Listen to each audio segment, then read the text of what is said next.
Hello, Space Junkies, and welcome to a very special live episode of What a Piece of Junk here on the Fandom Podcast Network, where we're going to be talking about Star Wars and not just any Star Wars today, the season finale, or perhaps even series finale of Star Wars, the Book of Boba Fett, Chapter 7. In the name of honor. But I can't talk about Star Wars without somebody to bounce my ideas off of. So joining me from high atop his favorite Rancor, who is currently climbing the towers of Tatooine, it's our very own Dave Filclone, the man of 1,000 nicknames, Mr. Nathan Miracle. Nathan, how's it going out there? It is going great. We got the conclusion to the Book of Boba Fett, so we'll talk about that. And of course, we will talk about the entire series as well. So Yeah, yeah, excited to get right into it. it was a series that kind of went in places we as Star Wars fans did not necessarily expect, which we can talk about a little bit later. We don't want to keep people hanging on with their questions, concerns, ideas, and just, gonzo reactions to Chapter 7, the ultimate chapter of the Book of Boba Fett. But of course, if you have not yet watched the episode, please don't keep watching us. What are you doing? Go watch the Book of Boba Fett. But naturally, we've got to put in the spoiler warning.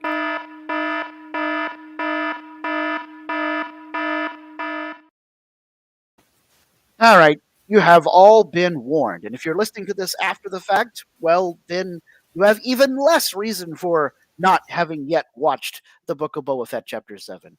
Yeah, so Nathan, let's jump right into the traditional 5 questions here. Unfortunately, Derek can't join us for today's live show, but hopefully we might have a special guest later on. But question number 1, as always, what did you like best about this episode? My favorite moment in this episode has to be when the Rancor came out. And not only did the Rancor come out, but the Rancor climbed up on one of the towers in Mos Espa and did a very King Kong, holding Fey Ray type thing. That was excellent, and was even referenced in the concept art where at the end Yeah, where you see him yeah. holding somebody. So that was my single favorite moment in this episode. Okay, Scott? cool. Yeah, I love that too because I am often a huge fan of old school monster movies, and it was like a nod to Ray Harryhausen. We kind of started the series with a nod to Harryhausen. He is, of course, the master of stop motion effects, not just King Kong, but also Seven Voyages of Sinbad, and of course, Clash of the Titans, and that kind of thing. And so, seeing the big lizard four-armed creature thing out in the desert early on in the Book of Boba Fett when we had the flashbacks of Fett being with the Tusken Raiders and they were digging for the black melons and then they found that big lizard and attacked them. We almost had foreshadowing, not just another homage to Harryhausen, but foreshadowing of him, riding the Rancor because he took that lizard thing and he wrapped the chain around its neck and was, Oh yeah. fighting with it and whatnot. And it's similar to the way that he had wrapped the chain around the Rancor and had that going. So I love that part of the episode as well. But I think for me, my favorite part of this episode was watching Boba Fett and the Mandalorian get all of their weapons into play as they threw down just the two of them against a much more overwhelming number of foot soldiers from the pikes. That shootout in the streets there, the part when it was just the two Mandalorians going at it, especially right after they had their little, we're gonna do this in the name of honor speech in the burned out husk of the sanctuary. Because I like the part of the episode where they say the name of the episode. But yeah, it was really great. And speaking of favorite parts of shows, it's time for one of my favorite parts of our show when we get to bring in our favorite Scandinavian bounty hunter from the Blood of Kings podcast here on the Fandom Podcast Network. It is Lee Fillingsness. Lee, how's it going, man? I'm doing pretty good. I am in a break on filming today, so I was running like just like shaving right in at the wire. So, and I will be filming later on tonight as well. But Oh wow. Okay. Well, we'll move it right along because man's got to work, right? yep. But it's fun. I get to make movies with my friends, which is pretty cool, and I get to be on podcasts with my friends, which is also pretty cool. Hey, and we're so happy to have you. Well, you've joined us just at the beginning of our discussion of Chapter 7 of Book of Boba Fett, In the Name of Honor. And we're still on the first question. So go ahead, Lee. What was your favorite part of this episode? Well, you did take one of mine, but honestly, it's one that goes back to a complaint I had about the last episode of Mandalorian. We see when they blow up the Razor Crest, we see Din Djarin go and he finds the little shifter knob in the wreckage, and then he never gives it to Grogu in the last episode of Mandalorian. And I'm like, oh, maybe they cut that for time, whatever. But like that would have been kind of the nice thing to send off. But then seeing that he still had it, he's like, "Your kid, hold on to this." And like as an uncle, like that's just like, like I currently have a Christmas present that I wasn't able to give to one of my nephews because the family had COVID. So it's sitting in my car right now, and like I look at that and I feel like I need to get this to him. And like he doesn't even know, but like it sizzled there. And I mean, you got to give some love for a Rancor Smackdown. I mean, come Absolutely. on. We finally see them do something. yes. I do like we get to see a Rancor not confined in one little space. Because we saw the Rancor in the Return of the Jedi, but the pit that the Rancor was in was not that much bigger than the Rancor itself. So I love getting to see the Rancor move around and act like Rancors do, apparently, that we didn't know about because we had never seen one in open area. Now we just need the Dathomiri's Force Witches to ride him into battle. Yes. I was going to say it was also nice to see a Rancor out and about, not in an animated program, because it's cool seeing them bopping around on the Clone Wars and what have you. But this was really awesome getting to see him basically live action.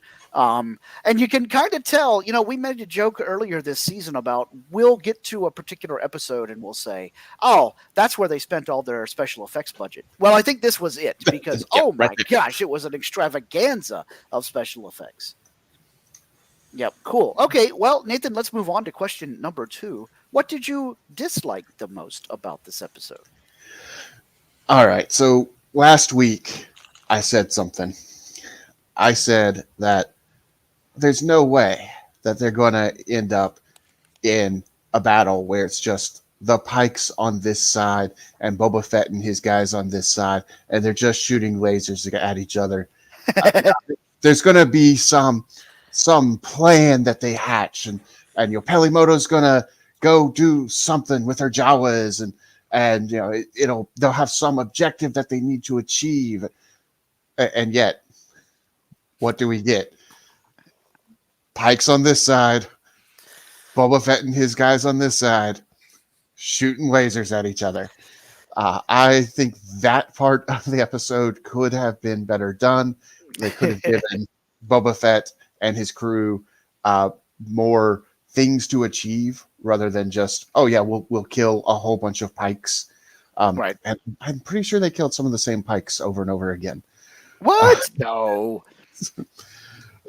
So that was my least favorite part of the episode. I think that bit of the action could have been better done.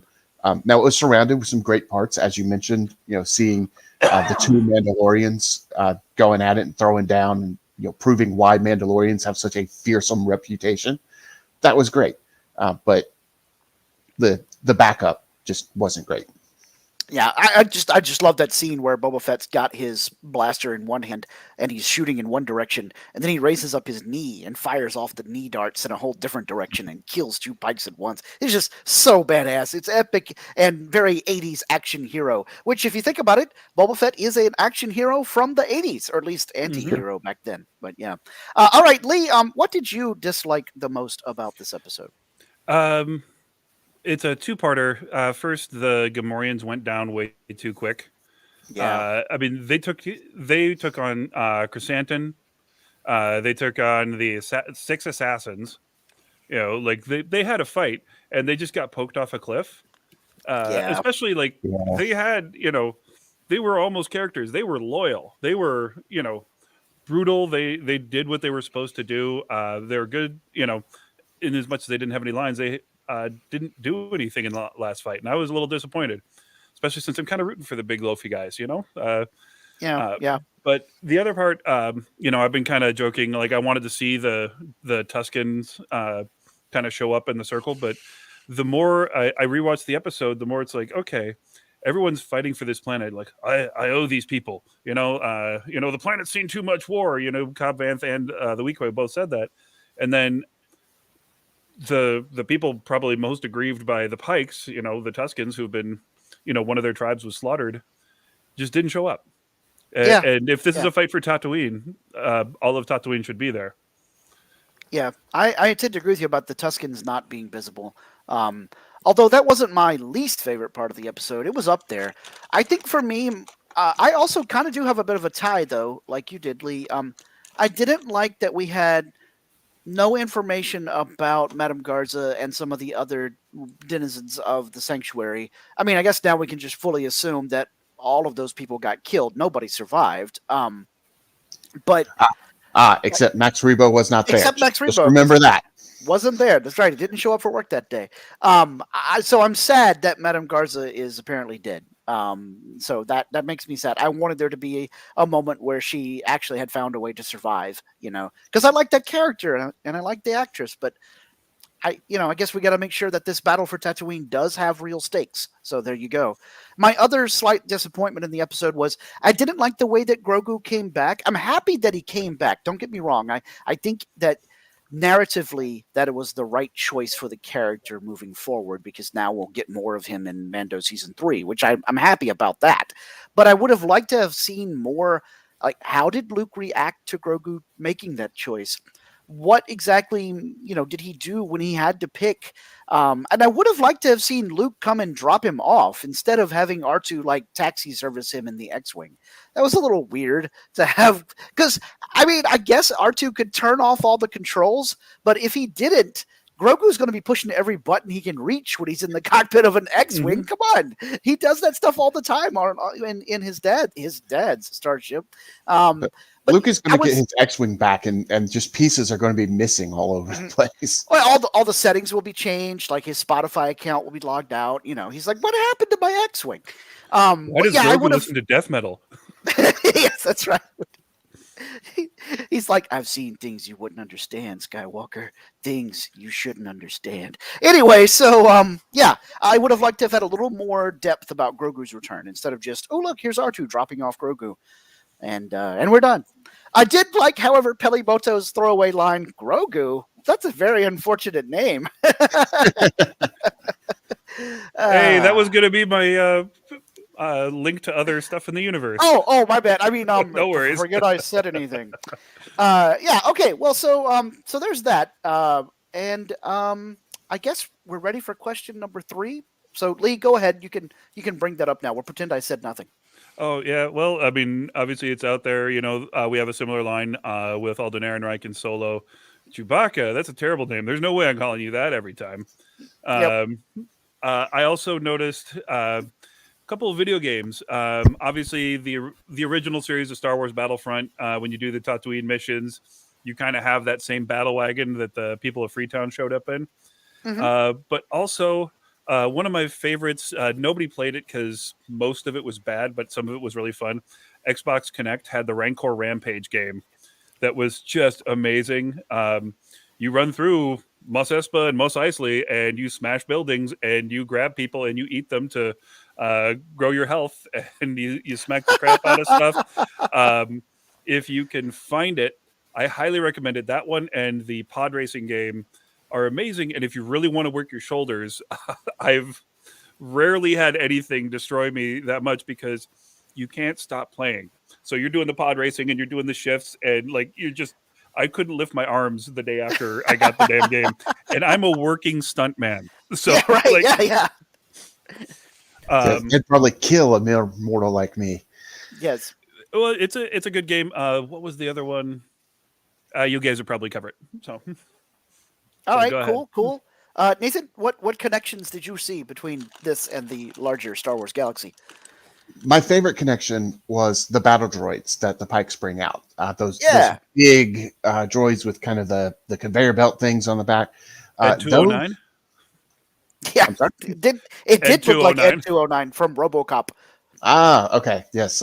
Yes. This is a non-Star Wars, non-Star Trek thing. Um, anyways, moving on. Um, those were originally designed for Attack of the Clones, similar to how the battle droids got an update into the super battle droids. The droidekas that we saw in the Phantom Menace were going to be updated to the super battle droids, and they chose not to use them. They used spider droids and whatnot instead. So this is actually a repurposed design. So it's easy to think that these might have actually seen use in the Clone Wars, and Mhm. they somehow got them surplus from the Confederacy. Um, I thought that was a really nice touch, and of course, connection to the Mandalorian. Grogu takes one of them out by pulling a ball towards him. hmm Let's face it, he didn't care about destroying the droid. He saw a little ball. Yep. It's like, mine. I'm taking it. Yoinks. Yeah. And I've got nephews. That is true to form. They are little monsters and adorable. Yeah. For me, a big connection to the rest of the Star Wars galaxy was, of course, Din using the darksaber, but more importantly, finally realizing that he can use the darksaber to help take out the destroyer droid, or I think Pelimoto called them Scorpion. Scorpineck droids, something like that. But Din realized that he'd have to get inside the shield and then start slicing it, very similar to what Obi-Wan and Qui-Gon did when they had to fight him back in the Phantom Menace. Although everything on a much smaller scale in Phantom Menace, but the same concept remains. So I enjoyed seeing that. I also recognized that I think it was a Sorrow sub, Lance Beater, or whatnot that Lee you were talking about, that the people of Freetown rode into town. And I enjoyed seeing the way that Fennec Shan like surreptitiously eliminated all of the commanders or leaders of the whole conspiracy back over in Mos Eisley when she left for a while during the fight and went and assassinated the guy in charge of the Pikes and killed his guards and all that stuff. It reminded me of seeing her do various attacks like that back in The Mandalorian during the big fight on board the Imperial starship when they're rescuing Grogu at the end of season 2 of The Mandalorian. So that was pretty cool. I'm trying to think if there were any more Jabba's palace type interactions and references. I do know that when Drash started complaining to Boba Fett about, fine, go hide in your palace while we all stay here and defend the streets of Mos Espa, it definitely reminded me of the way that Jyn Erso interacted with the rebel leadership in Rogue One. She was kind of giving them the same, you grown-ups are all alike speech, which is a very George Lucas attitude. If we'll be honest with ourselves, Lucas was all about the rebellion by the young people back in the 1970s and really back in the 1960s as well. And so now it's funny to see how his generation, baby boomers, are the older generation, and you've got people like Sophie's character there rebelling against them as the establishment. But in this case, Boba Fett is the proxy for the baby boomers because and in one respect, a proxy for us older Star Wars fans, as we all, yammer on about how he should be doing more because he is, Mr. OG trilogy character. And then you've got Sophie Drash there telling him, hey, you need to do better. Don't do things the way they've always done. Don't go hide in your fortress and set up for a siege. And then Din Djarin kind of echoes her later when he tells Boba Fett, we could go there, or we could stay here in the ruins and wait for them to siege on their terms, or we could take the fight to the Pikes when they go out and they do their big action scene. There was one other thing I wanted to throw in. Not sure if it's exactly a link, but I just really liked that Cad Bane is killed by a clone, because we see him kill so many clones throughout the Clone Wars. And it kind of starts when they go to rescue Zero, and then we see all sorts of different ways. Every time he comes in, he just lines them up for cannon fodder, and he cares about the clones almost as much as Boba does, which is to say very little. And Right. he almost cares about Boba, but just to see him get killed there. And then also, kind of like I brought up, like that gaffy stick is the only thing that's truly his. That Mhm. was his triumphant weapon. I thought was really cool. Yeah, I saw a horrible joke on Twitter. So, dad joke alert. But it said I don't remember the guy's username, which I'm sorry to the guy because I'm doing him a big disservice. But basically, he said, "Isn't it really funny that Cad Bane was killed by a bad cane?" Bad cane. Cad. I didn't write the joke, people. I just laughed really hard at it. I That honestly, I was like that. terrible. All right, great. Okay, well, those are our three main repeating questions. So let's move on to the customized questions. Lee, since you were late, I didn't get a chance to send you the questions, so I'll Ooh, come. I'll come to you last, so you can think on your feet, as it were, because we're all right. doing it live. Nathan, question number 4. We'll start with you. Is Cad Bane really dead, or did that little beep flashing thing in his suit save him after he got stabbed? Oh, he is so dead. Okay. He's deader than a doornail. There is no way that he is possibly coming back. But if he does, I wouldn't mind. Um, yeah, I do think he's dead. I think that beeping thing is just part of his costume, and it just Hmm. continued. It wasn't a heart monitor or anything like that. Okay. I don't think he's coming back. He is about 70 years old canonically at this point, and Duros don't live quite as long as humans. So when Boba Fett calls him an old man, he really is like about as old as Duros get. Even if he's not dead, he wouldn't be around that much longer anyway. And I think that this end would be a fitting end for the character. Mhm. There's still more stories that we can get from him because there's a lot of time between the Bad Batch and when we see him in Boba Fett. And certainly we could just always see him in season 2 of The Bad Batch. Absolutely. So there's still things that we can learn about him and stories that we can tell involving him that don't have to be set after this point in time. And I wouldn't want them to cheapen what I feel is a great ending for the character. There was that unfinished Clone Wars arc where he and Boba Fett had that duel, and he was Hmm. going to die there. At least that was the plan. And this allowed them to have that rematch, and they kind of suggest that they did have a duel like that. Yes. So I think that duel did happen. It just didn't kill him at that time.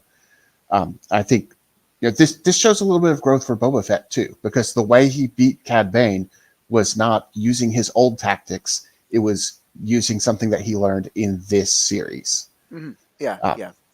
so I would prefer it if he is dead from a storytelling standpoint. But that said, if he's not, I'll watch. Totally. I'll be contrarian. I'm the one who came up with this question, but I really do believe he's not dead. I think they gave us a little too much emphasis on that thing going beep, beep, beep right at the end there, in a very heart monitor kind of way. We could easily have a moment of, I stabbed him right through the chest, and then he's all, Duros don't keep our hearts in our chest, ha ha ha, or whatever, Or of course, like Nathan said, he's very old for a Duros, but perhaps he comes back more machine than Duros now, and he's a cyborg Duros. These things happen. In fact, we probably have a hint about that happening at the end of this very episode for a different character, which we'll talk about in a few minutes. So I think Cad Bane's coming back. He's not dead. We will see him in the Bad Batch season 2, of course. But that's set much further back in the past. But I think we will see him again, either attacking Mando in the Mandalorian season 3 as Cyborg Cad Bane, or he'll come and he'll actually fight Boba again in some other story on some other series. He's just too cool of a character that for many Star Wars fans, they just now met him.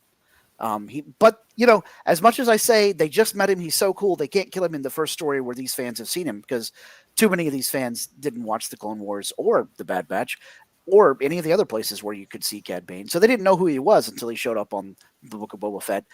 However, if you compare that to Boba Fett's own father, Jango Fett, An amazingly cool character who was eliminated in the story in which we first met him. So maybe I'm wrong about that part of it. I agree narratively that Cad Bane had an awesome ending, and Lee made a great point about how he met his end by Boba using a Tusken weapon, and Boba got all that essentially revenge for all the clones that Cad Bane has killed. But I think the other reason that they're bringing him back, not just because he's cool, is in the Disney era, for various real world reasons, they love Star Wars characters who can be iconic without having a particular actor's face associated with them. So while Cad Bane doesn't wear a mask, he is an alien face. So you can have him on T-shirts and action figures and coffee mugs and whatnot for generations to come, and not have to worry about paying people or their estate like you would if you had Luke Skywalker or Han Solo, because you'd have to pay Harrison Ford or Mark Hamill. Same deal why I think you still see so much merchandise with C-3PO and Darth Vader, because, they're not any one particular actor as far as the way that they look. Now, Nathan, you were going to say something? yeah, you brought up the example of Jango Fett and how he was killed off. He looked iconic, but was killed off in his first appearance. A kind of counterexample that obviously supports your idea that Cad Bane is not dead. Darth Maul was killed off in his first appearance and turned out to be so popular. He didn't die, despite all evidence to the contrary. Despite, oh my gosh, how is that guy not dead? But yes, Darth Maul came back and then came back again, as it were. Yeah. So, if Cad Bane does come back, I'm not going to sit there and go, "No, we saw him die. That can't be." It can happen. Yeah. All right, Lee, is Cad Bane dead or not? As much as I was disappointed to see him die, because that would be like that great recurring villain, a Boyd Crowder or something like that. Which, let's get Walton Goggins on this show. Right? Yeah. That would just make Star Wars complete for me.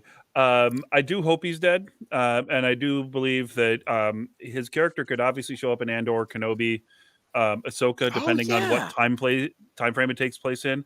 And we can flesh out that character for people that only watch the live action. We can also give people the reason to go back and watch Clone Wars, and hopefully that gets them into Rebels, and they can kind of see how deep the mythology on these characters goes. But if they brought him back, I would wonder, the two questions is how and who. Because who's backing Cad Bane right now?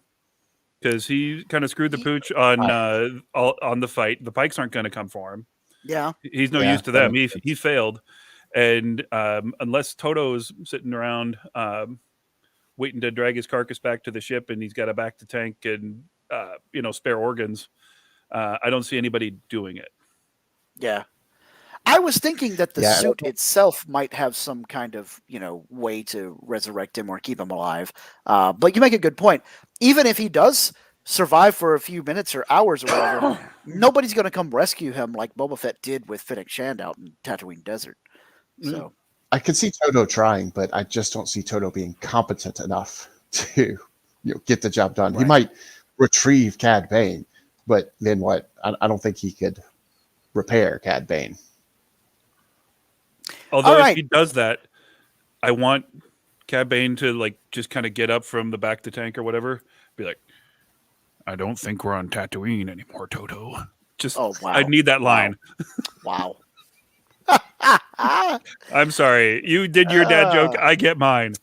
Yep, I can't. That'd be the Stifler calling the Scuzzbank slimy. Now, what was the line? Something along those lines in this very episode, where Boba Fett says that to Cad Bane. I tried to memorize it, but it is so nonsensical that it just every word of it has been changed into some Star Wars synonym instead of pot or kettle or even the color black. I'll get it. Dank Ferrick. Anyway, so let's move on to the fifth and final question before we do our sort of long analysis of the entire series, Book of Boba Fett. Nathan, you added in this fifth and final question, which you said was the most pressing question from this episode, and that is, will Peli Motto and the mayor's Twi'lek major domo get together and start dating each other. We know Peli's got a soft spot for aliens. So, Nathan, it's your question. What do you think? Is Peli Motto going to start dating the Twi'lek dude? Absolutely, unequivocally, it's gonna happen because she is tired of hairy people, and we have not seen any hair on the major domo. He is, in fact, the precise opposite of that. Exactly, no hair. She's like, yes, finally, someone with no hair. She did tell the one Jawa, "Well, I'm working on me right now," but let's be honest, that was just to get the Jawa off of her back. She was just letting him down easy. Yeah, she saw the Leku and it's like, yes, that is what I want right there. A man with no hair. And I would love to see them working together in Pelimoto's docking bay garage. She can be the mechanic. He can be kind of the front guy who greets people. And how awesome would that be to see him in another series down the line when Mando or somebody else comes to Mos Eisley? He's just like, "Oh, hello! Welcome to Pelimoto's garage." You were expecting Peli herself to greet you. An understandable misunderstanding. It would be great.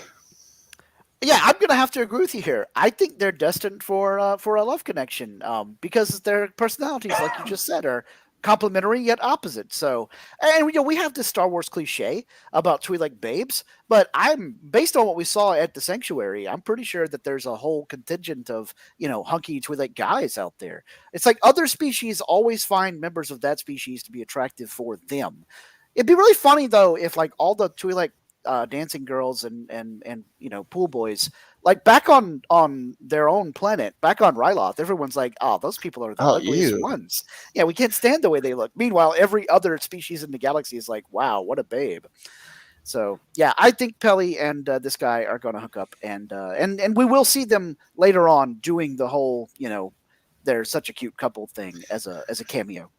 Now, would that mean that Bib Fortuna was considered extremely good looking to other Twi'leks? Well, if you think about it, Orn Frita was, large, and he was very prominent and in charge. Yes, very important. So perhaps Bib, once he took over for Jabba, made himself increase in mass because he thought that's what he had to look like to have authority on Tatooine. Because Jabba was not a small dude, even by Hutt standards. So yeah. All right, Lee, you get the final word on this love connection here. Peli and the Major Domo, are they hooking up? Before I answer that, I just need to point out that he is Star Wars' version of Eldon from Die Hard. When he goes out to negotiate, all I could think is, "Hans, Booby, I'm your white knight." Yep. I just need that. Make that clear. That's who I saw. They're absolutely hooking up. We're going to find out that his name is Ari Gatto, and they're going to get married. He's going to take her name, and he will be officially introduced as Major Domo Arigato, Mr. Pelimato. Holy cow, dude! Holy cow! I can't. Watching Nathan see where I was going with that was the most amazing part of this joke. Wow! That's incredible. There's nowhere else for us to go on this very broadcast. I mean, we should just shut it down. Good night, everyone. Good night, everybody. Close the internet. Lee has won. I saw it coming from a mile away, but there was nothing I could do. You're like that guy in front of the steamroller in Austin Powers. Like, Nathan, get out of the way. That was amazing. That was so great. That makes me want them to be a couple even more so. Not just because of that joke, because I don't think that would happen. But if they become a couple, we can always reference the fact that you made this joke. So, boom. Win-win. Well, anyway, now that I've recovered somewhat, I don't know if I'll ever be the same after that joke. We can take a few minutes here to talk about the Book of Boba Fett as a series as a whole. Star Wars series is still kind of a new concept to us, but The Mandalorian hit it out of the park so well, installed some Star Wars characters into the lexicon of pop culture for the first time in quite a while.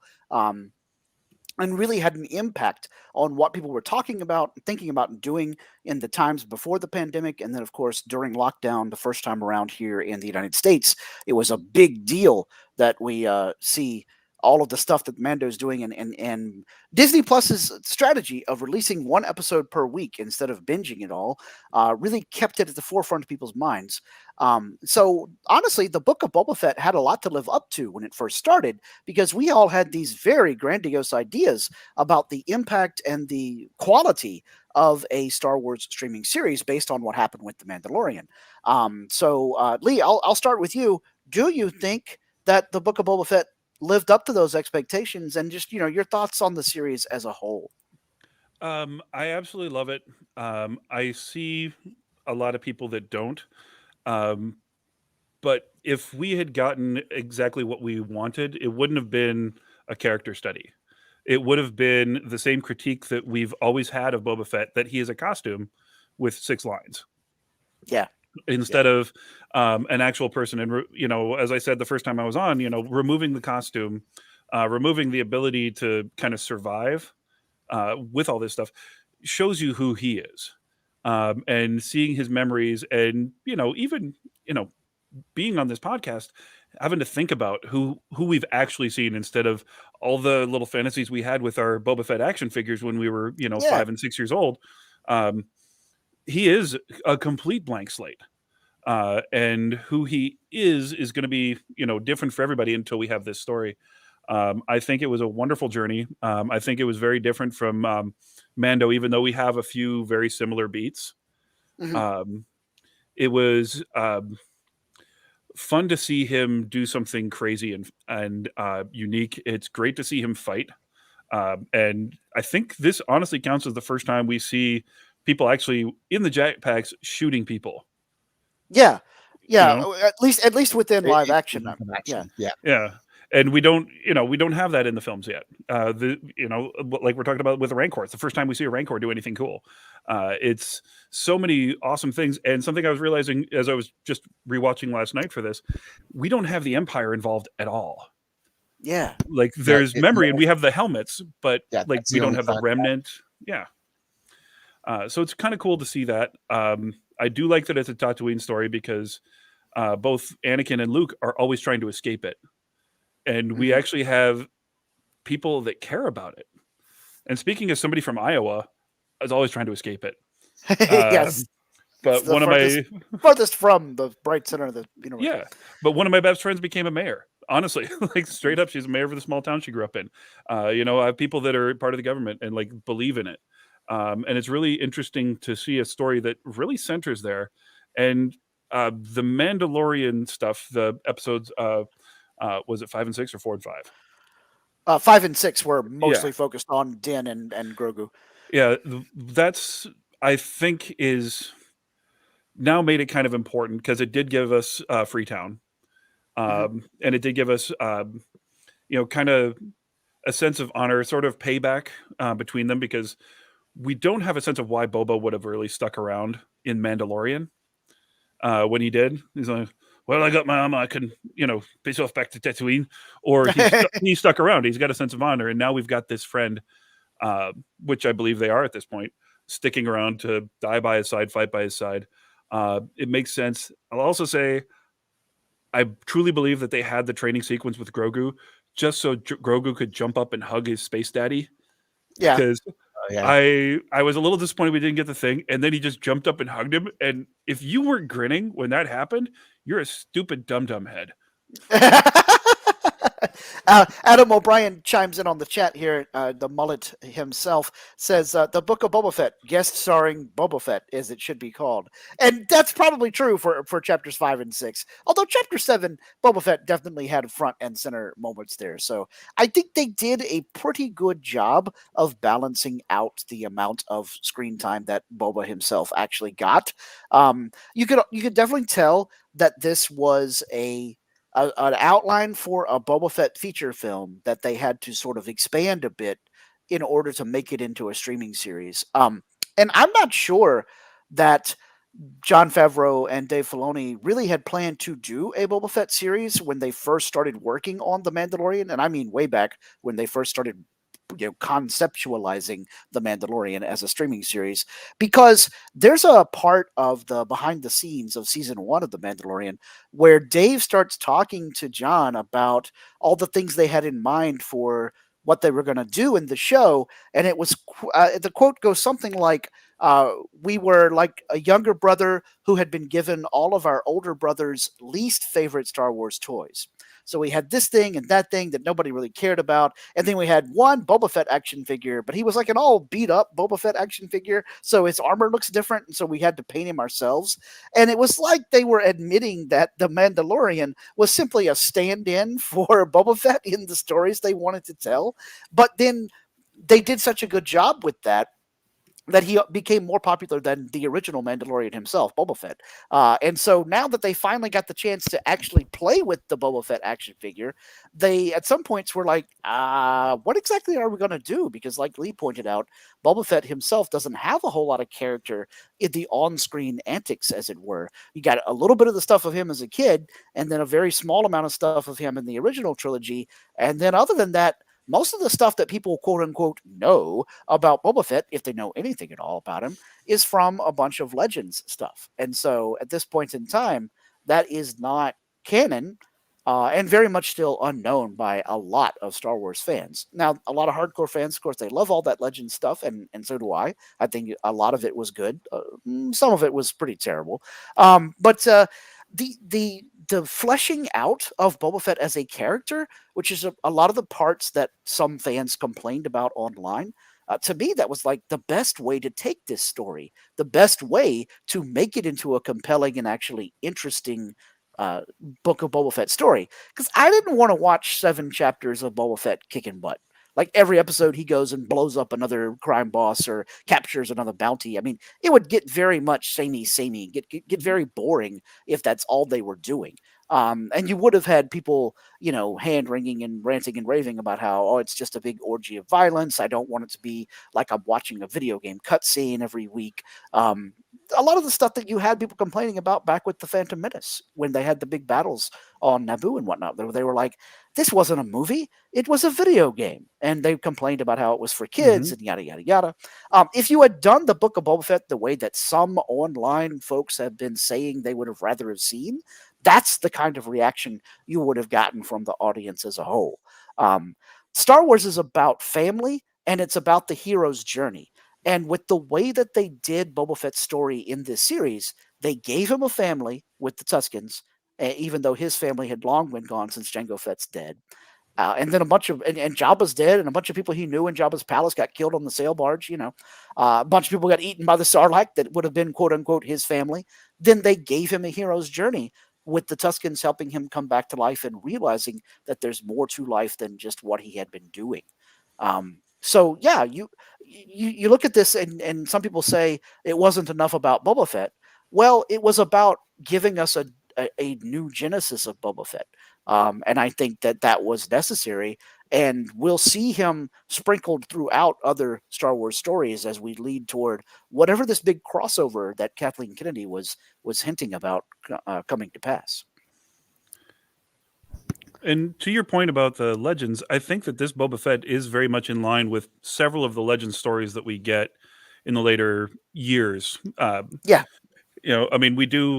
He becomes interesting. He works with Solo. He doesn't just always fight him, and making him a businessman with no actual attachment to the good or bad side of it, I think makes him more interesting than he's just some guy with a vendetta against everybody.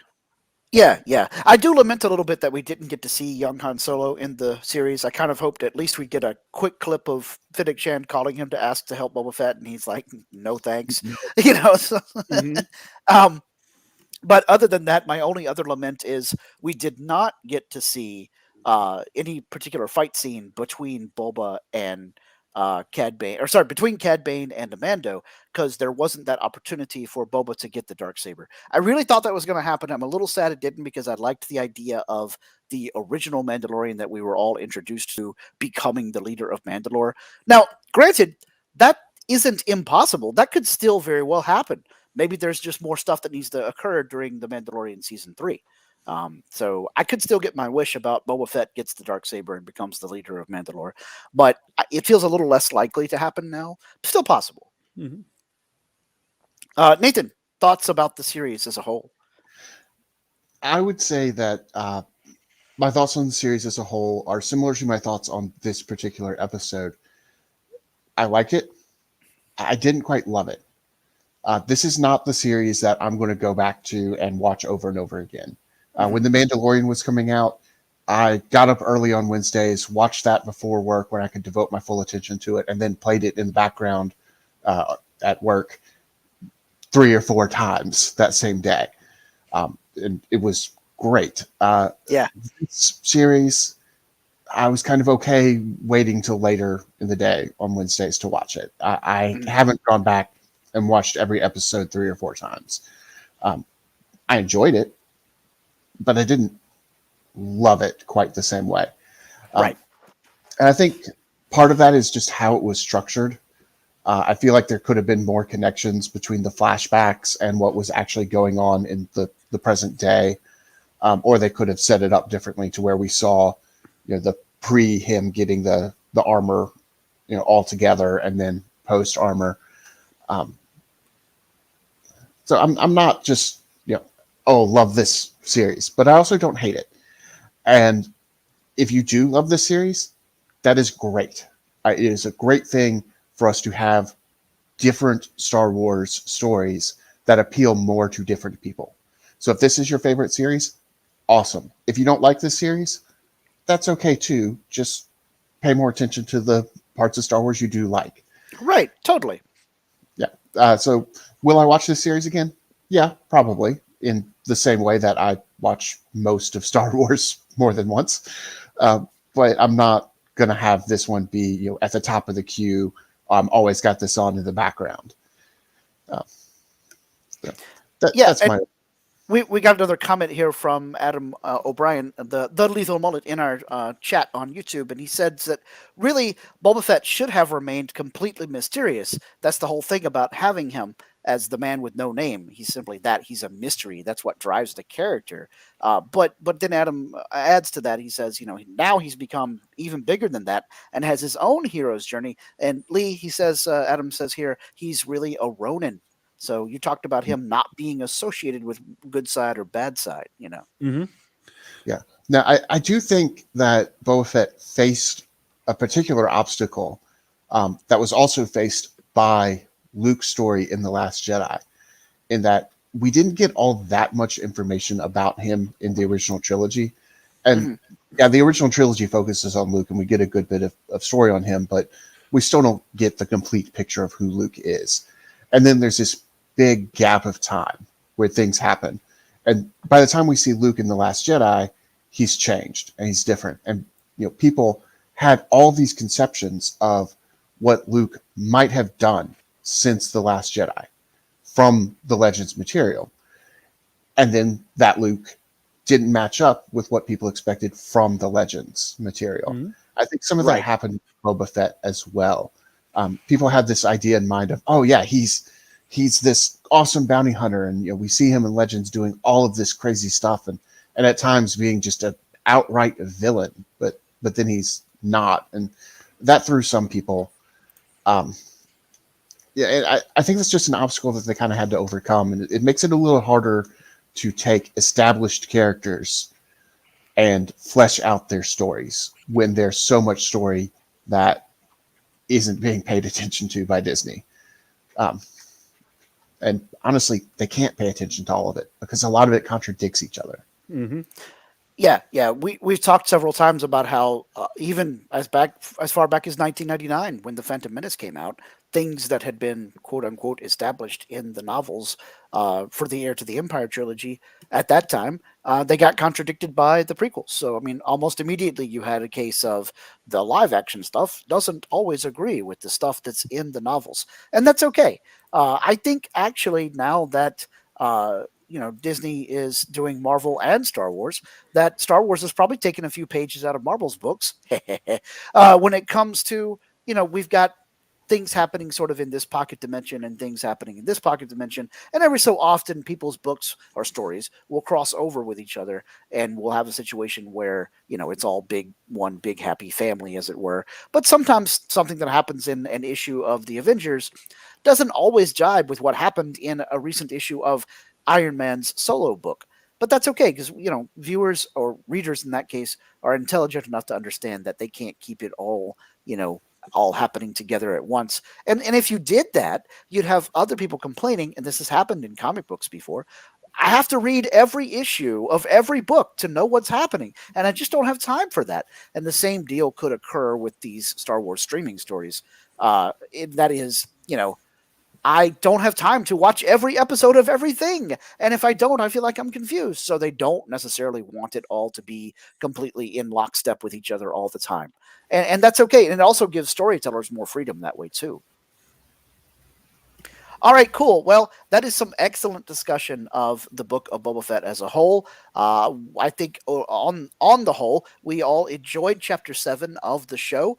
And look forward to what's going to be happening next. But before we jump into some Star Wars news about what might be happening next, we're going to take a quick break so that Kevin can tell us about all of the other cool stuff that you can listen to here on the Fandom Podcast Network.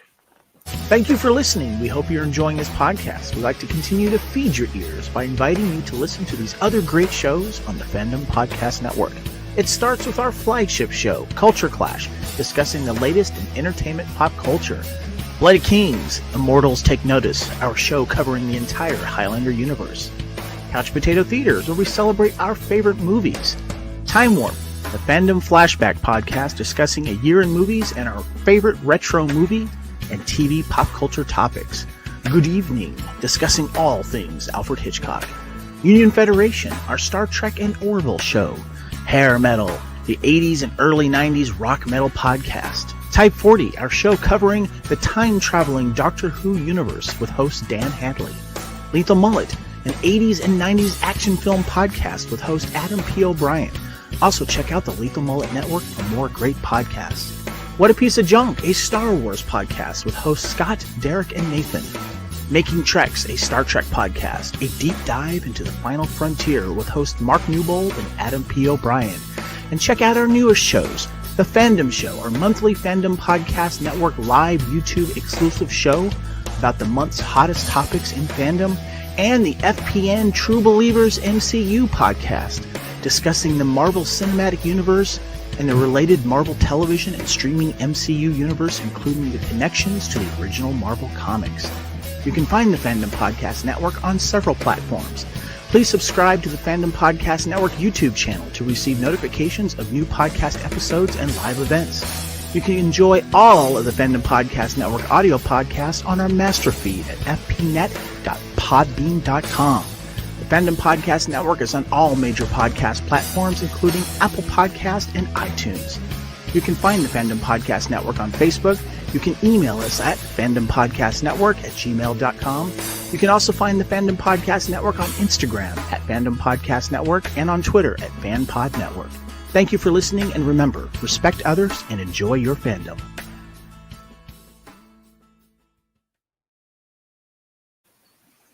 All right, great. Thank you so much, Kevin. Those are some really cool shows, and we hope you guys take a moment to check them out on the Fandom Podcast Network.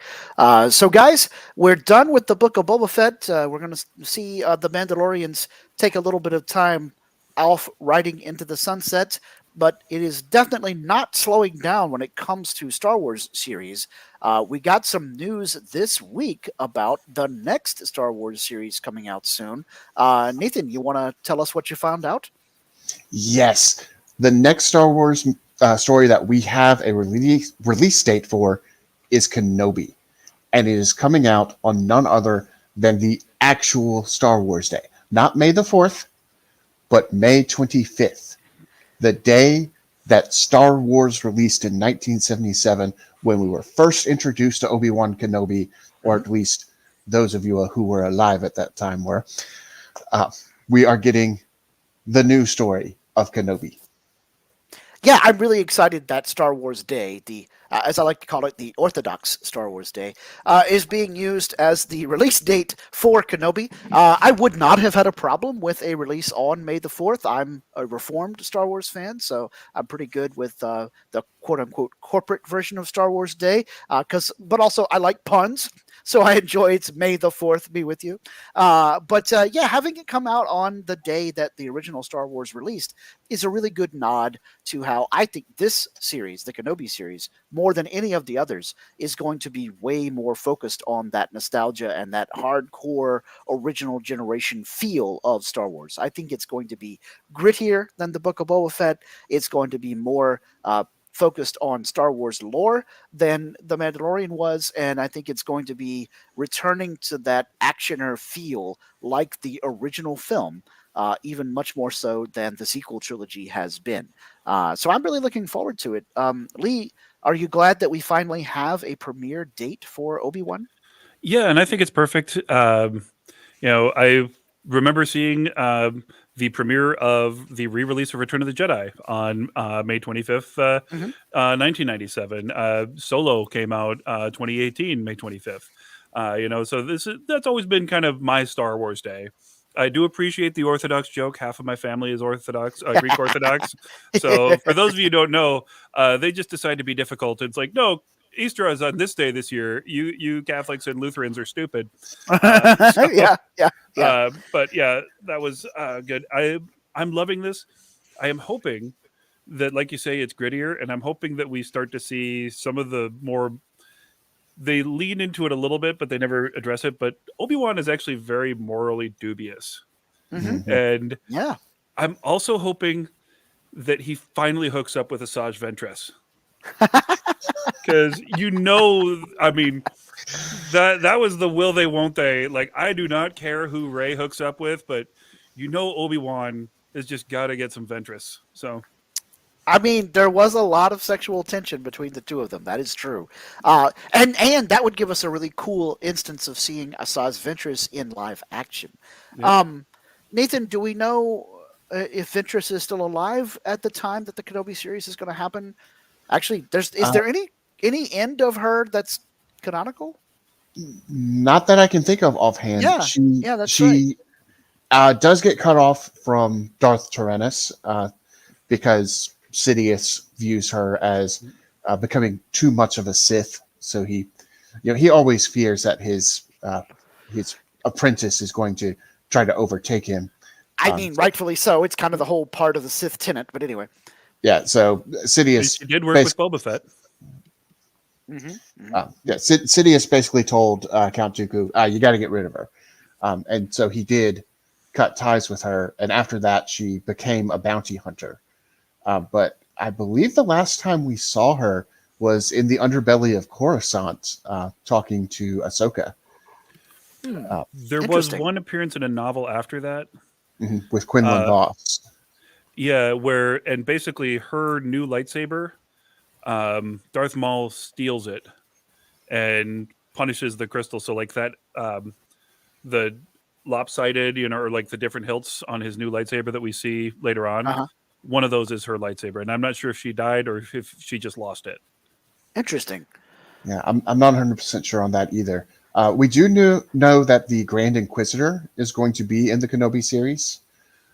We don't know exactly what role he's going to play, but I assume that he's going to be, hunting down and destroying Jedi. And Obi-Wan is a Jedi, so that would be a cause for concern. But I don't know if Ventress is going to be in there. Of course, even if there is a story where Ventress had died, they could bring her back. They could ignore that story. Like we talked about earlier in this episode, there's all kinds of instances now of people coming back to life in Star Wars.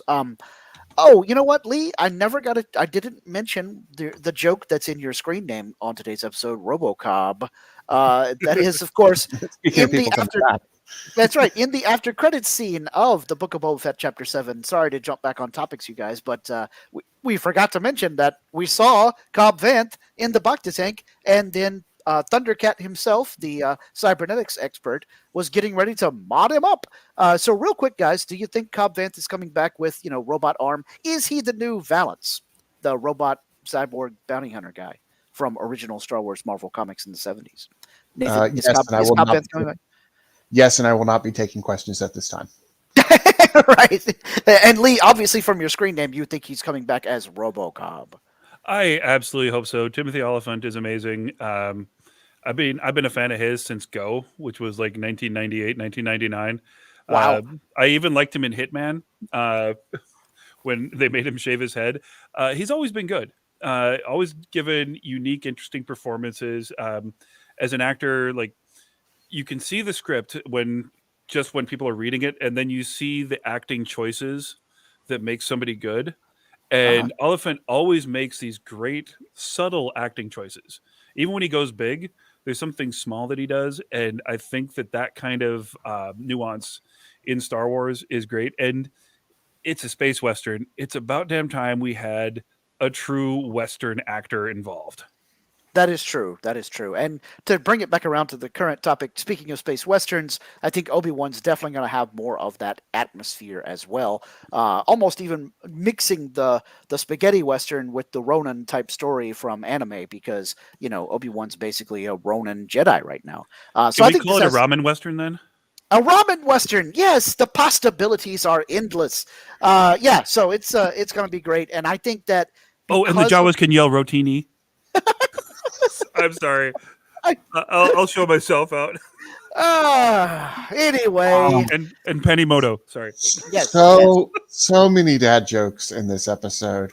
And only one actual dad. The others are just space dads. Anyway, So does that make them stepdad jokes? I'm not your real dad. Space. We're gonna go space dad What jokes. knows? Space dad jokes.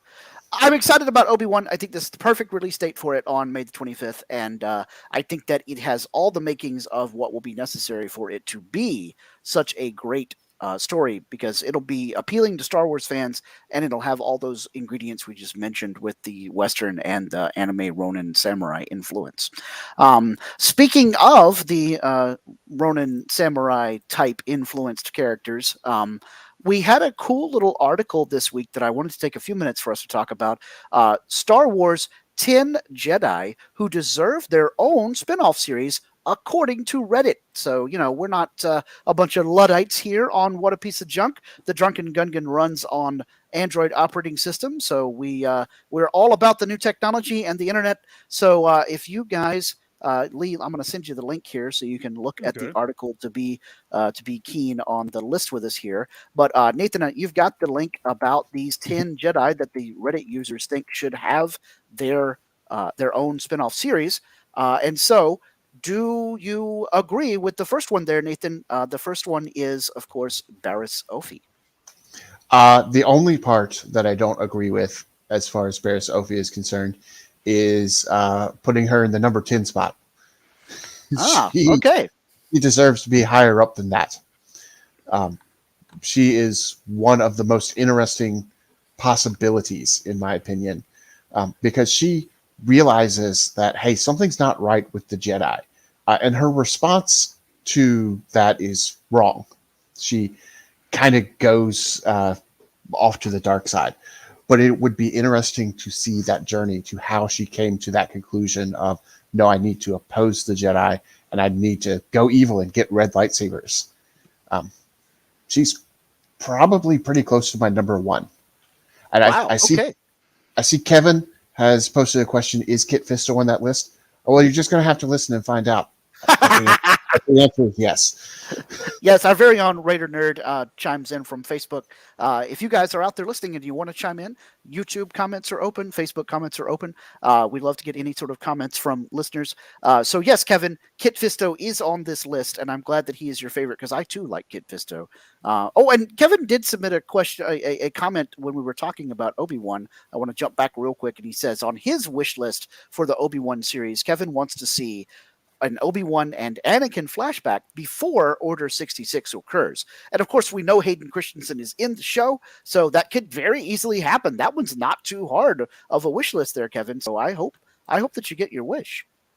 All right, so Lee, Barriss Offee, do you think that she's good choice for her own spinoff? Do you agree with Nathan that she should be higher on the list, not number 10? I think it's a good choice. just getting the list now, but just with two of the people that I saw, and it's like, yeah, that's far more interesting than Jocasta Nu and Bosco Chan. Yeah. So we know that she deserves to be at least in position 8. That's as far as I've gotten. I do think, as much as I don't like redemption arcs, I think they set her character up for what would be a good one, because she does have a very legit dissatisfaction with the Jedi Order, with the war, with everything that's going on. Something that we saw just a hint of in Luke's diatribe in The Last Jedi, and I'd really like to see that kind of thing fleshed out, because nobody's really addressed it contemporary to what's going on with the Jedi. We've got in Rebels, we got them talking about, oh, things were great, and then the Jedi, it's like, well, they never talk about, like, you're responsible for this. And having somebody go through all that and really deal with the aftermath and the trauma, I think would be a great character, and that's a good person to drop it on. Yeah, and in this article from Screen Rant is the crew that set this up here, Jordan Ikobuchi, and I think that he makes a good point when he says Barriss Offee is one of those almost fallen Jedi that we don't really know what happened to them after Order 66, and I'd like to see maybe a story of her becoming one of the first Inquisitors. I think that'd be a cool story, and then he mentions that in his piece here. All right, moving on to the next one. Lee said this is kind of a joke, and so did one of the Reddit users, but somebody said that they want to see the librarian from Attack of the Clones be getting her own series. But I actually think Jocasta Nu could have a really cool series, and it would be an interesting perspective that we haven't really seen in a lot of Star Wars stories, where you're set the viewpoint as a much older character. Now, of course, you've got lots of old people in Star Wars, but they're usually filling that role of the mentor, and they're only there for a small part of the story, and fulfilling that particular aspect. If the whole series was focused on Jocasta Nu, I think that could lead to some interesting types of Star Wars universe stories that we haven't seen before. Get her to be solving some kind of mystery during that era, like she sort of helped Obi-Wan do in the Attack of the Clones. Almost like a Star Wars Murder, She Wrote, if you guys will indulge me there, but involving lightsabers. So I think that'd be cool. Nathan, what do you think? Jocasta Nu get her own series? Nope, absolutely not. I would not be interested in that at all. I don't think she deserves a spot on this list. However, you do make an interesting point as to a style of show that they could have. And if I may recommend a replacement, Tara Sanubi. He is also an older Jedi, and he guides Ahsoka through the criminal underbelly. So, he's ripe for that Murder, She Wrote style. I'm going to go investigate a murder. He's already been on a murder investigation when there was an explosion at the Jedi Temple. He went on the investigation with that. Okay. So, all right. And Jocasta Nu could show up in that series, but I would rather it focus on Tara Sinube, simply because he's the guy who actually gets out there and does something. He doesn't spend his whole time in the library. Not to say that spending time in the library is not important, but it wouldn't exactly make for a great show to have 7 or 8 episodes of watching somebody in the library. Hey, man, they had a whole series on TNT called The Librarians. Thank you very much. Yeah, and how much time do they actually spend in libraries? We're not going to talk about that part. Lee, what do you think about Jocasta Nu? You kind of joked she doesn't need to be on this list, but yes, no? No, there's... in one of the explanations, and who knows what's canon anymore, they talk about how some people just never become full-on Jedi. They don't go through the training, and so they have secondary roles. They run the archives, this, that, and the other thing. And I kind of feel like whatever it was that she's good at, I don't know that it's interesting enough if that's her role. And speaking as an historian who has spent a disgusting amount of time in libraries, poring over books, making her interesting is going to change the character that we know. Now she could have, some sort of weird, mysterious past, and then now we have to try to fit that into that. I would like to thank Nathan for remembering the name Tara Sanubi. I was trying to Remember that. So thank you, my Clone Wars guru. I appreciate that. That's But cool. yeah, He's I don't got see it. a silver-bladed lightsaber cane, a Yep. cane saber. It's great. And Yeah, we can have yeah. him doing the Columbo thing. You know? Yeah. Oh, absolutely. Yeah. Yeah. Oh, just one more thing. Yeah. Cool. Awesome. Okay. Next on the list, Lee had mentioned her earlier as well. Bastilla Shan, Jedi Master from the Old Republic era. And this, of course, is from the Knights of the Old Republic game, not Star Wars The Old Republic MMO, because the setting is a little further down the road for the MMO. But Bastilla Shan, she's one of the main characters from that first game. That is involved in the as parent, spoiler alert, I guess, as parent of some of the characters in Star Wars The Old Republic MMO. And we see her interacting with Darth Revan, of course. Guys, I think this would be a really great choice. And the Reddit author here brings up a point of you could have this be a way to bring in the Old Republic era, which would be a bit of an olive branch to some fans who have not been super pleased with some of the decisions in the Disney storytelling, or in the Disney era of Lucasfilm.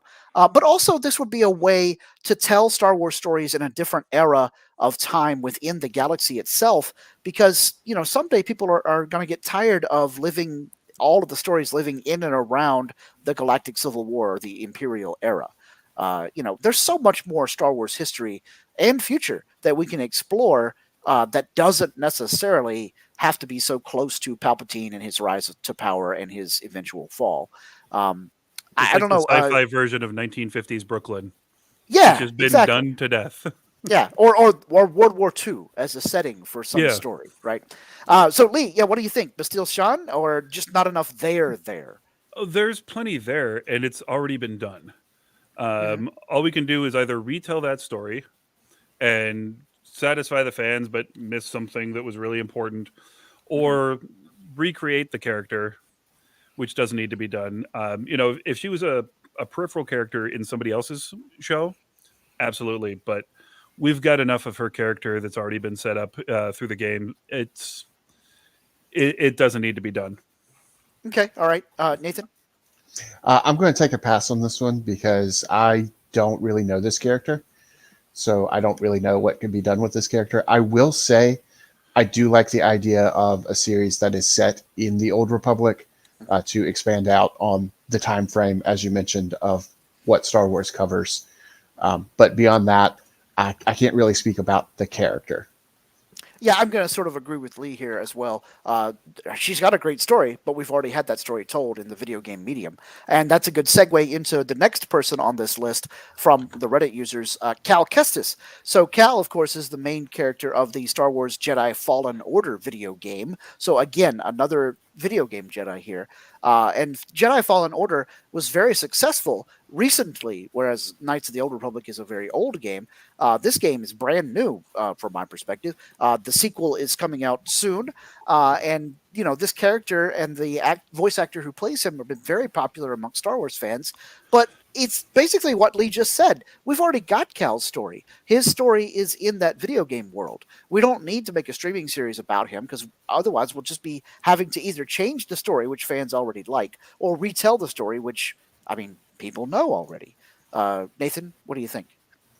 I do think there is some room there to give his story what happens after the video games. Now, one catch with making something based on video games is you kind of have to come up with the canon, what happened in the video game. So, canonically, you had to beat the video game potentially in a certain way to get what happened in canon to happen.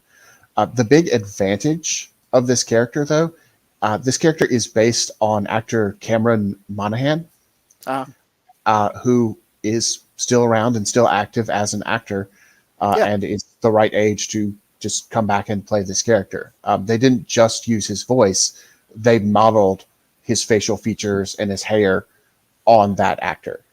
So they've got to then, we know who would be the actor for this character. Now, I say that's an advantage. That can also be a disadvantage. Futurama is coming back, but John DiMaggio is still in talks, still in negotiations, saying they're not giving him enough money to come back to be Bender. Just because you know who the actor should be doesn't mean that you can always get it to work out correctly. So that can be kind of a double-edged sword there. Yeah. I'm hoping that we get Bender back correctly. Anyway, Lee, Cal Kestis streaming series or no? Again, no, I wouldn't mind seeing him in the Ahsoka thing, but we already have his origin story. We already have a good medium for him to play. And that said, I will kind of go to Nathan's point. The actor himself is very good. If you don't know who he is, he was the, lack of a better term, he was the gay brother on Shameless. Very unique turn. He was in a movie called The Year of Extraordinary Men with Matty Deutsch, who was in the Zombieland 2, where he kind of playing like just a douche actor. And then he was also the first Joker on Gotham. Right. So the dude has some range. I think if you give him a role, that actor has great potential for the Star Wars universe.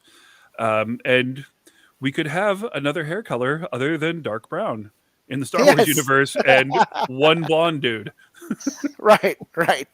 Adam O'Brien, the Lethal Mullet himself, chimes in here. Stay tuned for Lee Fillingsness return to the Mando Mullet cast on the Lethal Mullet Network. Yo, Lee! So, if you guys are enjoying hearing our favorite Scandinavian bounty hunter talk about Star Wars, well, you can hear him some more on the Mando Mullet cast there, friend of the show. All right, we got a couple more Jedi to chime in on here, and then we'll be done with this segment.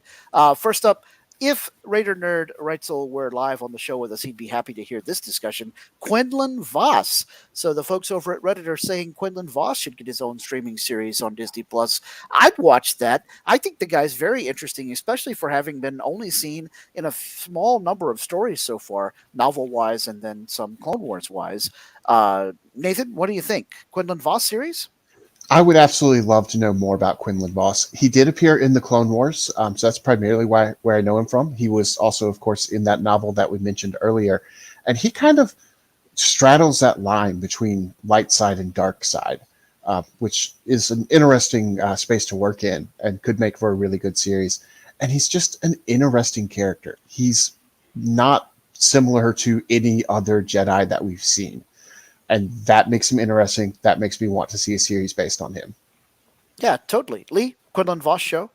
Oh, absolutely. And I think there's a great way to introduce him.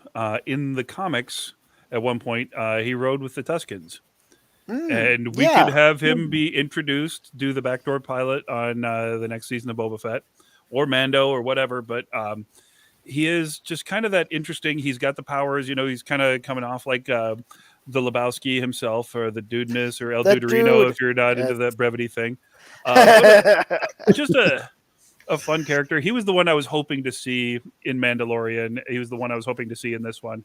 I never called it out because I didn't want to jinx it, but he would be like top of my list just to get a different kind of Jedi, either brash and brave or stoic and regretful. This dude, he's probably popping off to the cantina, have maybe a little bit of spice and some blue milk. Totally. And speaking of a different kind of Jedi, but also a fan favorite, next up on our list here is Kit Fisto. I would love to watch a Kit Fisto show. I think having an alien be the main character is a really cool move for a Star Wars streaming series. I know technically Mandalorians are aliens, but you know what I mean, guys. Somebody with head and tails and different colored skin and not a human being behind, looking face. And just, I would love to learn more about his culture and how he interacts with the various trials he goes through as a Jedi. Lee, what do you think? Kit Fisto series, yes or no? It would be interesting, getting a little bit more background on his apprenticeship of Nadar Veb, seeing some of the stuff. The episodes that he was part of in Clone Wars were always really good. When he goes into Grievous's lair, when they have like the siege of Mon Cala, an interesting dude, and talk about like we only know him because of that one little smile we see in Attack of the Clones. Like you just got Right. this random alien dude and he's got the smile. Like, yeah, we want to know who that guy is. Yeah. I mean, just the image and star power, that's a marketable character. I think if I'm not mistaken, Phil Lamar voiced him, didn't he? On the I show? think that's I'm not that's certain. right. Well, anyway, while you check And we know on he's that, still working because he was in Boba Fett. So That's Yes. true. yeah. well, while you're checking on that, Nathan, I'll ask you also maybe to talk and type at the same time there. What do you think? Kit Fisto, should he get his own series? I think he should get his own series. I'd actually like it to be an animated series, in part Okay. because he is an alien. He's got a lot of makeup to go through if you do him live action. And I liked how he appeared in the Clone Wars. So I think you could do a Clone Wars style story with him in that animation. And I agree with Lee about Nadar Veb. We see Nadar become a Jedi, or once he's just become a Jedi, and he goes off to face General Grievous, and General Grievous takes him out.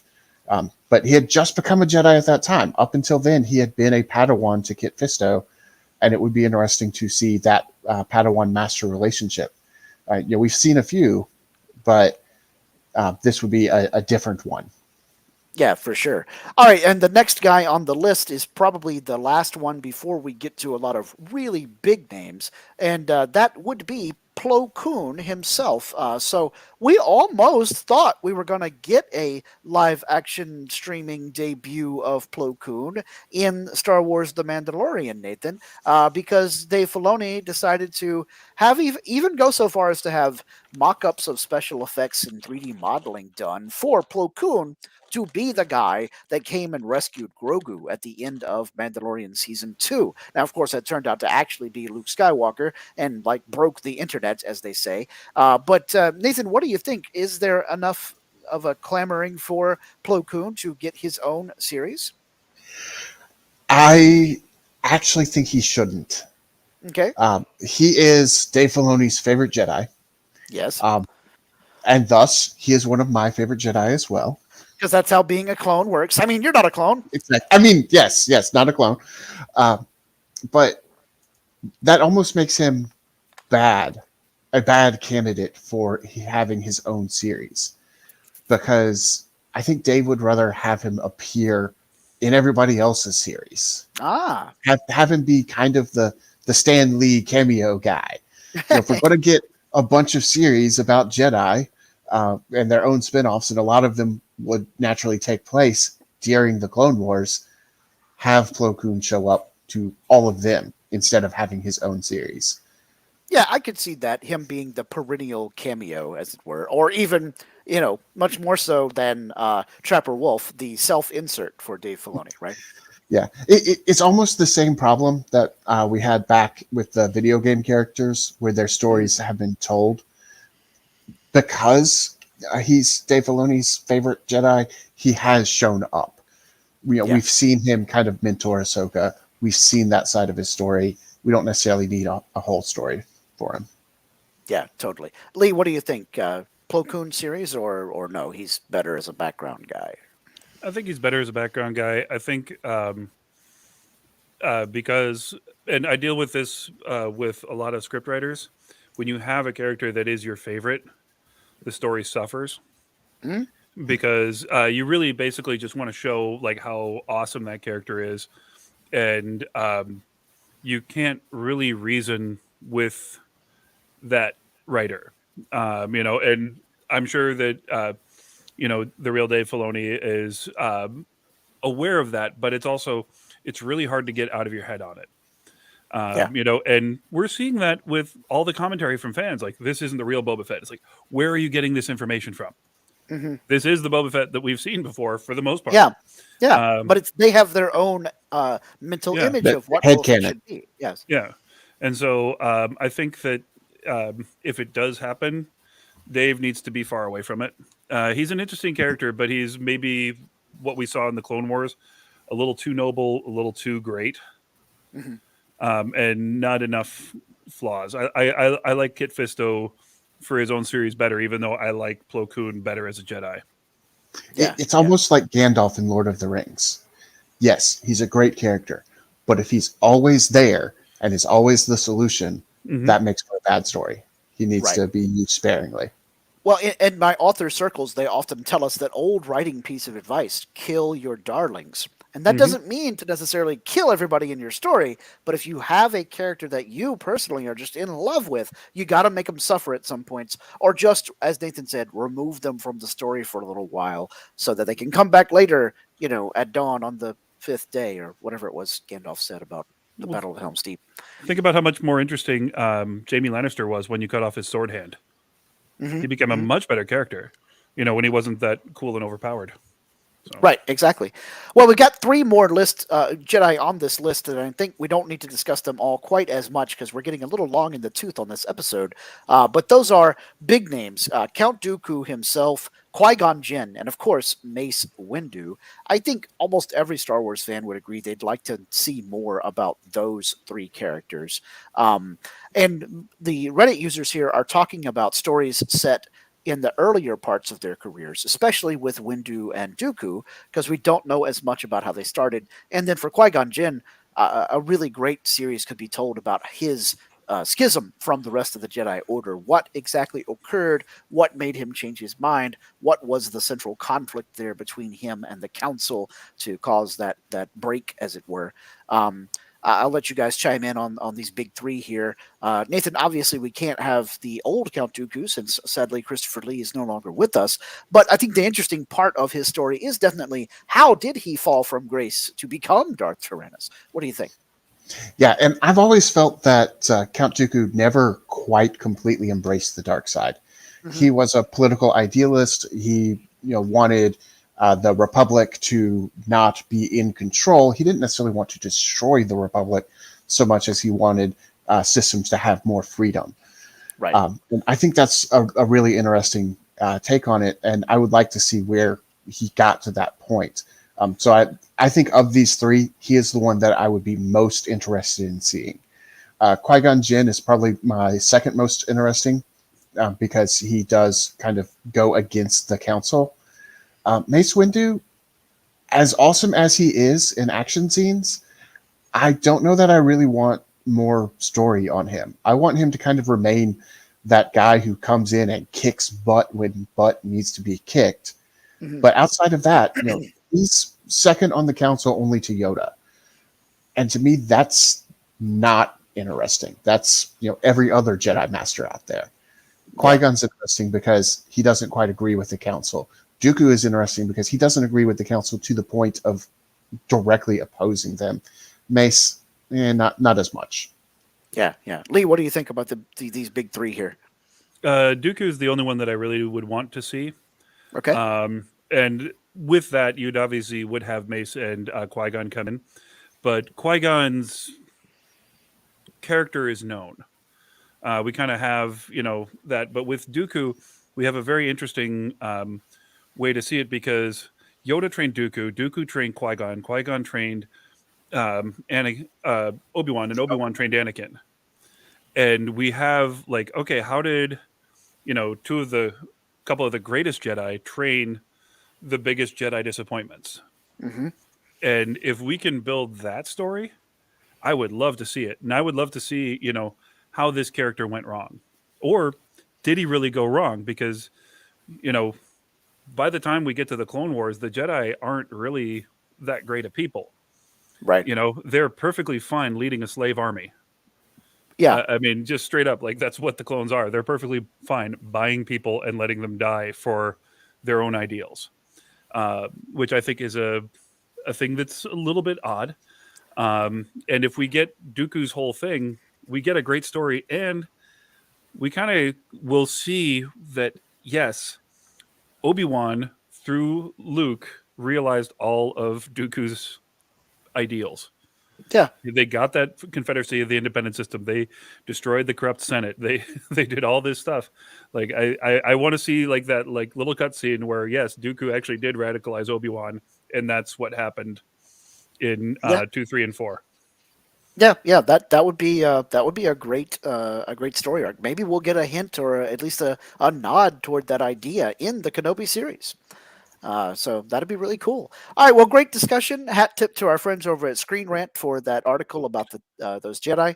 And so, if you guys are listening and you want to go read that story, you can find it over at Screen Rant. It's 10 Jedi who deserve their own spinoff series, according to Reddit. So there Can you I have say it. one thing? If they do Sure. Mace Windu, it has to be Peter Mensa. He was the Dottore in the Spartacus series. Is Uh-huh. fantastic. I love Sam Jackson, but every one of his fights sucked in Star Wars. He was not good. It was an embarrassment to watch him fight. But Peter Mensa can handle the action, and I want to see him laying some smackdown in the Well, he'd be galaxy far, far away. yeah, he'd be really good as a young Mace. Yeah, that'd be a good choice. Okay, well, we can't sign off without doing Derek's favorite part of the show, even though he's unable to be with us this week. So let's real quickly hit this up, and then we'll be done because today is a big day in American pop culture. People have some sports ball they want to talk about this afternoon, I think. So, Lee, what Star Wars T-shirt are you wearing for the show? Well, mine today is in memoriam of Miss Garza's flip. I am wearing a Mos Eisley Cantina shirt Yes. where we don't like you and our friends don't like you either, and it's got a sexy Twi'lek kind of mud flap style on there. Yes. Yes. So I'm doing that, and yeah, that's my Star Wars T-shirt of the day. I also have my friend's mom made me a Star Wars mask. We've got the mask mandates going on again. And Yep, because I'm an enormous person, regular masks don't fit me. So she Sure. made me all these custom masks. I've got Star Wars, Star Trek, Walking Dead, a pile of $100 bills. It's just like she is the nicest lady for doing this for me. And, she just kind of measured everything. She's like, oh, here you go. And just real sweetie. So, Good times. but Good Aprons times. by Elsie on Etsy. Awesome. Nathan, what are you wearing for a Star Wars T-shirt this episode? All right, I know I've worn this one recently, but I had to pay homage to the Sanctuary as well. I'm wearing the Max Rebo band, the On a Mission from Jabba. Although now I'm starting to think that Max Rebo might have been on a mission from the Pikes. Ooh. That's my new theory, that the whole way that the Pikes got the information that the Sanctuary was paying tribute to Boba Fett was through Max Rebo. Ooh. Yeah, you might be right. Well, because we were essentially saying goodbye to Boba Fett again, at least for a little while, I wanted to wear my Empire Strikes Back t-shirt that pays homage to the film where we first met Boba Fett as Star Wars fans all the way back in 1980. And so it is the Empire Strikes Back old block logo, but the poster is a classic Empire Strikes Back poster that has Han dipping Leia for a kiss on Cloud City, Vader looming large in the background, Luke riding his Tauntaun in the snow, and then various other action scenes bopping around beneath them, including one teeny tiny Lando Calrissian. It is, of course, the poster that is the homage to Gone with the Wind. So you have Han being Rhett Butler, Leia as Scarlet, and Luke is Ashley riding his steed, but in this case, it's a Tauntaun. And so I love this Ashley was poster. whiny too. That's a very fair analysis. Bingo. There's a lot more connecting the two films than most people really want to think about because, the hero with 1,000 faces. But if I start talking about Campbell, we will not end the podcast before the Super Bowl starts. So I won't do that. And so I just want to tell everybody thanks for joining us on the live show. If you're listening to this as a rebroadcast, we are very glad to have you looking us up and keeping track of us. And if you got feedback for us, please reach out to us between shows. Nathan, where can people find you on social media? You can find me on Facebook under my real name, Nathan Miracle, or you can find me on Twitter or Instagram at GooeyChewy, GOOEYCHEWIE. Lee, where can people find you? Basically holed up in the ruins of the Sanctuary, awaiting battle with Cad Bane, where I will just smack him into the dirt. Otherwise, you can find me on Twitter and Instagram at The Way of the Way. You can find me on Facebook under my name, Lee Fillingsness. You can catch my podcast that I do with Kevin, the Raider Nerd Reitzel, Blood of Kings on the Fandom Podcast Network. as Adam mentioned, I'll be doing a bunch of spots on Mando Mullet, Lethal Mullet. You can see me in the independent film scene all over the Midwest, because I know everyone's involved in that. um, and be keeping the eye on all the Star Wars stuff. Do have a fan film that I worked on for the Make-A-Wish Foundation, that's been recognized and authorized by Lucasfilm, called The Legend of Lex Xander. That's in theory coming out in July, but everyone's working for free, and right now we're in the special effects part. So Ooh, yeah. getting the special effects guys to work for free, we've already got them, but they also have other jobs. So we're doing some crazy stuff, but that's where you can find me. Awesome sauce. And of course, you guys can find me on Twitter. I'm at ScotticusMax. On Facebook under my real name, Scott Waltman. And you can check out my author website for my own science fiction novels at writegreatscott.com. And of course, if you want to find out more about the show, please look us up on the Podbean network. It's fpnet.podbean.com, or you can find us on Apple Podcast, Stitcher, Spotify, iHeartRadio, Google Play, all that good stuff. On Facebook, we've got What a Piece of Junk, a Star Wars podcast Facebook group. On Twitter, we have at What Wars. If you're looking for us on Instagram, we're part of Fandom Podcast Network there.